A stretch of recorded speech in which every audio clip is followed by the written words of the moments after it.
ஆண்டவன் திருவடி பணிந்தேன் வணக்கம். என்னை இப்பெருவுலகில் ஏற்றமுறவே படைத்து கண்ணை போலே காக்கும் கருணை கடலே பணிந்தேன் வணக்கம். ஆளும் வளரணும், அறிவும் வளரணும், அது தாண்டா வளர்ச்சி. ஆளும் வளரணும், அறிவும் வளரணும், அது தாண்டா வளர்ச்சி. உன்னை ஆசையோடு ஈன்றவளுக்கு அதுவே நீ தரும் மகிழ்ச்சி. நாளும் ஒவ்வொரு பாடம் சொல்லும் காலம் தரும் பயிற்சி. நாளும் ஒவ்வொரு பாடம் கூறும் காலம் தரும் பயிற்சி. உன்னரம் போடுதான் பின்னி வளரணும் தன்மான உணர்ச்சி என்று பாடி மிக சிறந்த மக்கள் ஊடகமாகிய தமிழ் திரைப்படங்கள் மூலம் மக்கள் மனதை வெற்றி கொண்டு பின்னாளில் அரசியலிலும் ஒரு ஒப்பற்ற தலைவனாக விளங்கிய மாமனிதர், மனித புனிதர் எம்ஜி ராமச்சந்திரன் அவர்களுடைய விழாவிற்கு வருகை தந்து சிறப்பித்து கொண்டிருக்கும் சான்றோர் உள்ளிட்ட பேரவைக்கு என்னுடைய வணக்கங்களை உரித்தாக்குகின்றேன். உலகம் தோன்றிய காலத்திலிருந்தே மனித குல மேம்பாட்டிற்காக அளப்பரிய சேவைகளை ஆற்றியோர், சாதனைகளை நிகழ்த்தி காட்டி மனித குல மேம்பாட்டிற்காக பாடுபட்டோர் மனிதர்களாக போற்றப்படுகின்றார்கள். நான் எனது என்ற குறுகிய நிலையையும் தாண்டி நாம், நம்மை சூழவுள்ள சமூகம், இந்த உலகம் என்ற பரந்த நோக்கிலே அறிவியல், அரசியல், வாழ்வியல், ஆன்மீகம், விஞ்ஞானம், கலை என்று பல்வேறு தரப்பட்ட துறைகளிலும் ஆய்வுகளை மேற்கொண்டு சமூக நலம் குறித்த அக்கறையோடு பணியாற்றி சென்றவர்களை வரலாறு தன் பக்கங்களிலே பதிந்து வைத்திருக்கின்றது. வாழ்ந்தவர் கோடி, மறைந்தவர் கோடி, மக்களின் மனதில் நிற்பவர் யார்? மாபெரும் வீரர், மனம் காப்போர், சரித்திரம் தனிலே நிற்கின்றார் என்று பாடி தனக்குத்தானே இலக்கணம் வகுத்து சென்றவர் மக்கள் திலகம் எம்ஜிஆர். தமிழ் திரையிலே தன்னிகரற்ற கதாநாயகனாக திகழ்ந்த இவரை வெறும் நடிகனாக மட்டும் என்னால் பார்க்க முடியவில்லை. தான் திரையில் சொன்னவற்றை பின்னாளில் அரசியலில் தான் பதவிக்கு வந்தவுடன் நடப்பித்து காட்டும் ஒரு நேர்மையான கடமை உள்ளம் கொண்ட ஒரு மனிதனாகத்தான் பார்க்க முடிகின்றது. காலம் தோறும் பாடம் கூறும் மாறுதல் இங்கே தேவை. ஏழை எளியோர் துயரம் போக்கும் செயலே எந்தன் சேவை. இதயம் என்பது ரோஜாவானால் நினைவே நறுமணமாகும். எங்கே இதயம் அங்கே வாழும் அன்பே என்னையாளும். நான் உங்கள் வீட்டு பிள்ளை, இது ஊரறிந்த உண்மை. நான் செல்லுகின்ற பாதை பேரறிஞர் காட்டும் பாதை என்று திரையில் வெறுமனே நடித்துவிட்டு போகாமல் தான் திரையில் சொல்லியவற்றையெல்லாம் அரச பதவிக்கு வந்த பின்பு நிறைவேற்றி காட்டும் ஒரு செயல் வீரனாக அவர் இருந்தார். மூத்தோர் சொல் வார்த்தை அமிர்தம் என்றாள் அவ்வை. தன்னிலும் விட அறிவில் உயர்ந்த பெரியோர்களின் அனுபவ மொழிகளை கேட்பது அமிர்தம் போன்றது. அறிஞர் அண்ணா மக்களாட்சிக்கு வகுத்து சொன்ன அரசியல் நெறிகளின் மேல் மக்கள் திலகம் ஆழ்ந்த பற்று கொண்டவராக இருந்தார்.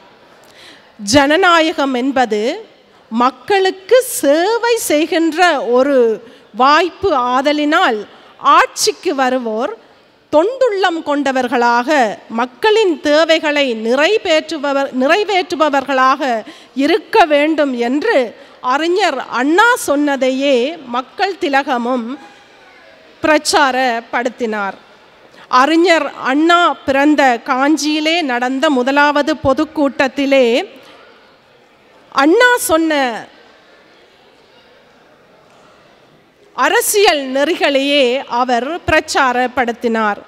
தனக்கு முன்னே வாழ்ந்திருக்கக்கூடிய காந்தி, நேரு, அண்ணா போன்ற பேரறிஞர்களை பின்பற்றுகின்ற பெரியாரை துணைக்கோடல் என்னும் பண்பு இந்த தலைவனிடம் நிறைந்திருப்பதை அவருடைய அரசியல் வாழ்விலும் திரைப்பட பாடல்களிலும் நாம் காணக்கூடியதாக உள்ளது.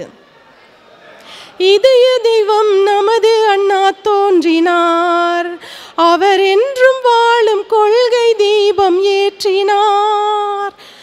இதய தெய்வம் நமது அண்ணா தோன்றினார், அவர் என்றும் வாழும் கொள்கை தீபம் ஏற்றினார். அந்த ஒளி காணலாம், சொன்ன வழி போகலாம், நாளை வரலாறு நமக்காக உருவாகலாம் என்ற பாடலும், புத்தன் இயேசு காந்தி பிறந்தது பூமியில் எதற்காக தோழா ஏழைகள் நமக்காக என்பது போன்ற பல பாடல்களும் இவருடைய பெரியாரை துணைக்கோடல் என்னும் பண்பை வெளிப்படுத்துவனவாக உள்ளன. தம்மில் பெரியார் தமரா ஒழுகுதல் வன்மையுளெல்லாம் தலை என்றான் வள்ளுவன். தன்னை விடவும் அறிவில் சிறந்த பெரியோர்களை உறவாக கொண்டு அவர்களின் வழி நடப்பது மிகப்பெரிய வலிமையாகும் என்கின்றான்.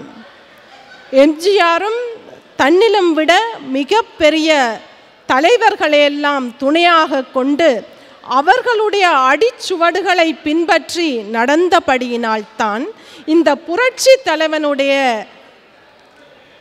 அடிச்சுவடுகள் நடந்த பாதை இன்றைய அரசியல்வாதிகளுக்கும் இளம் சமுதாயத்திற்கும் அவர் பதித்து சென்ற தடங்கள் பின்பற்றக்கூடியனவாக உள்ளன. மக்களை உண்மையாக நேசிக்கின்ற ஒரு தலைவன்தான் மக்களாலும் உண்மையாகவே நேசிக்கப்பட முடியும் என்பதற்கு மக்கள் திலகம் ஒரு எடுத்துக்காட்டு. வள்ளுவன் ஆட்சியாளனுக்குரிய பண்புகளை குறிப்பிடும் போது, ஒரு அரசுக்குரிய பண்புகளை குறிப்பிடும் போது, அஞ்சாமை, ஈகை, அறிவூக்கம் இந்நான்கும் எஞ்சாமை வேந்தற்கியல்பு என்கின்றான். அதாவது துணிவு, இரக்க சிந்தை, அறிவாற்றல், உயர்ந்த குறிக்கோளை எட்டும் முயற்சி, இந்த நான்கும் ஒரு அரசிற்குரிய பண்புகளாகும் என்கின்றார். இது தவிரவும் தாய்ப்பாசம், புரட்சி, லட்சியம், சமுதாயத் தொண்டு, அன்பு, பணிவு, நேர்மை, கடமை, கண்ணியம், கட்டுப்பாடு, இத்தனை பண்பு நலன்களையும் ஒரு 3 எழுத்தில் அடக்கிவிட முடியுமென்றால் அது புரட்சி தலைவர் மட்டும்தான். கருணை இருந்தால் வள்ளலாகலாம், கடமை இருந்தால் வீரனாகலாம், பொறுமை இருந்தால் மனிதனாகலாம், 3ம் இருந்தால் தலைவனாகலாம் என்று அவருடைய பாடல் வரிகளே சொல்கின்றன. இப்படி தலைவன் ஆகி அரச பதவிக்கு வந்தவர்கள் எப்படி இருக்க வேண்டும்? பதவி வரும்போது பணிவு வர வேண்டும், துணிவு வர வேண்டும் தோழா. பாதை தவறாமல், பண்பு குறையாமல் பழகி வர வேண்டும் தோழா. அன்பே உன் அன்னை, அறிவே உன் தந்தை, உலகே உன் கோயில், ஒன்றே உன் தெய்வம் என்று ஒரு மக்களாட்சியிலே ஒரு தலைவன் எப்படி இருக்க வேண்டும் என்பதை இவருடைய பாடல்கள் விளக்குகின்றன. பொதுவாக எம்ஜிஆர் பாடல்கள் என்றாலே சிலர் சொல்லுவார்கள், யாரோ திரையுலக கவிஞர்கள் பாடல் எழுத இவர் வெறுமனே வாயசைத்து நடித்து பாடி நடித்துவிட்டு போனார் என்று. ஆனால் உண்மையாகவே அவருடைய பாடல்களையும் அவரையும் என்றுமே தனியாக பிரித்து பார்க்க முடியாது. அவர் தன்னுடைய திரைப்படம் வெற்றி பெற வேண்டும் என்பதற்காக அது சார்ந்த எல்லா விடயங்களிலுமே மிகவும் கவனமாக இருப்பார். ஒரு பாடல் ஒளிப்பதிவு செய்வதற்கு முன்னால் அவரிடம் படித்து காட்டி அவருடைய ஒப்புதலை பெற்ற பின்புதான் அது ஒளிப்பதிவுக்கு செல்லுகின்றது. அவர் சார்ந்திருந்த அரசியல் கொள்கைகளுக்கு முரணான கருத்துக்கள் தன்னுடைய திரைப்பட பாடலிலே வருவதை தவிர்த்து கொண்டார். இது தவிர அவர் திரையுலகிலே தன்னோடு வேலை செய்த எல்லா ஊழியர்களுடனும் மிகவும் அன்புடனும் பணிவுடனும் நடந்து கொண்டார். எல்லோருக்கும் சம்பளம் வழங்கப்பட்டுள்ளதா என்று கேட்டு அறிந்து கொண்ட பின்புதான் அவர் தன்னுடைய சம்பளத்தை பெற்றுக்கொள்ளுவார். எல்லாரும் உணவு அருந்தி முடித்து விட்டார்களா என்று அறிந்த பின்புதான் இவரே உணவு அருந்த செல்வார். அத்தோடு மற்றவர்களின் கஷ்டங்களை அவர்கள் சொல்லாமலேயே தெரிந்து கொண்டு அவர்களுக்கு ஓடோடி போய் உதவி செய்வார். வள்ளுவன் சொல்லுகின்றான், ஐயப்படா அகத்துணர்வானை தெய்வத்தோடொப்பக்கொள்ளல் என்று. அதாவது ஒருவர் மனத்தில் இருப்பதை அறிந்து கொள்ளும் சக்தி தெய்வத்திற்கு மட்டுமே உண்டு. ஆதலால் இப்படி மற்றவர் மனதை அறிந்து கொள்ளும் சக்தி படைத்த மனிதனையும் அந்த தெய்வத்தோடு ஒப்பிடலாம். ஆக எம்ஜிஆர் தன்னுடைய வள்ளல் குணத்தால் உயர்ந்து மாமனிதர் மனித புனிதராக உயர்ந்து நிற்கின்றார். சில சமயங்களில் என்ன தோன்றுகின்றது, மிகவும் கை தேர்ந்த சிற்பியாகிய இறைவன் தனது கைவண்ணம் முழுவதையும் பயன்படுத்தி மிக அழகாக செதுக்கி எடுத்த உருவம்தான் இந்த மனித புனிதர் எம்ஜிஆர் என்று எண்ண தோன்றுகின்றது. வாழ்க்கையிலே வறுமை வந்துவிட்டது என்பதற்காக யாருமே வருத்தப்படக்கூடாது. ஏனென்றால் வறுமைதான் பல பாடங்களை கற்றுக்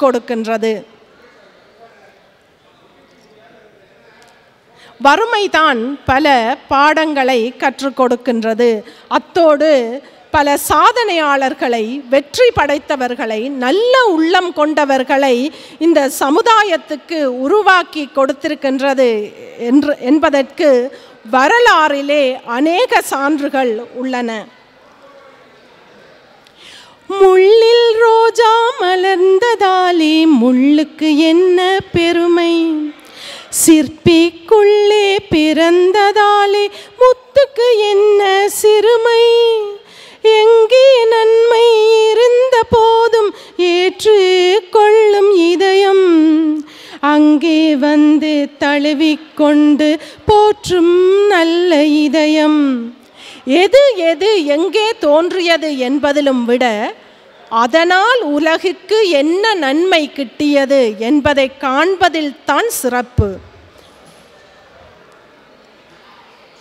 பல அறிவியல் கண்டுபிடிப்புகளை செய்த அறிவியலின் தந்தை என்று போற்றப்படுகின்ற தாமஸ் ஆல்வா எடிசன் ஒரு ஏழை குடும்பத்திலே பிறந்தவர். விமானத்தை கண்டுபிடித்த ரைட் சகோதரர்கள் ஒரு ஏழை குடும்பத்திலே பிறந்தவர்கள். புவியீர்ப்பு விசையை கண்டுபிடித்த சர் ஐசக் நியூட்டன் ஒரு ஏழை குடும்பத்தில் பிறந்தவர்.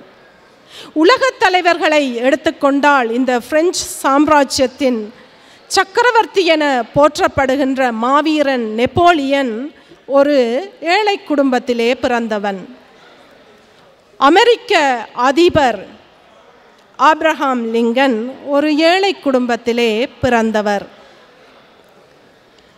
வசதியான குடும்பத்தில் பிறந்திருந்தும் தன்னுடைய தந்தையின் மறைவுக்கு பின்னே 2.5 வயதிலிருந்து தன்னுடைய தாயின் அரவணைப்பிலே ஏழ்மையிலே வளர்ந்து அதன் வலி உணர்ந்தவர் மக்கள் திலகம் எம்ஜிஆர். அன்புக்கோ இருவர் வேண்டும், அழுகைக்கு ஒருவர் போதும், இன்பத்துக்கிருவர் வேண்டும், ஏக்கத்துக்கொருவர் போதும், துன்பத்தை தனிமையாக சுவைப்பது போலே வாழ்வில் இன்பத்தை சுவைப்பதில்லை இயற்கையின் சட்டமீது. துன்பத்தை தனிமையாக சுவைப்பது போலே வாழ்வில் இன்பத்தை சுவைப்பதில்லை இயற்கையின் சட்டமீது என்ற கண்ணதாசன் வரிகளிலே துன்பத்தை தனிமையிலே சுவைத்தவர் மக்கள் திலகம் எம்ஜிஆர். எந்த ஒரு செயலுக்கும் அடிப்படை எண்ணம், எண்ணங்களே செயலாகின்றன. ஆள் மனதிலே போடப்படுகின்ற உயரிய எண்ணங்கள் செயலாவதற்கு காலம் தன் கதவுகளை திறந்து கொடுக்கின்றது. அவர் அன்று நினைத்தார், நான் ஆணையிட்டால் அது நடந்து விட்டால் இந்த ஏழைகள் வேதனைப்படமாட்டார்.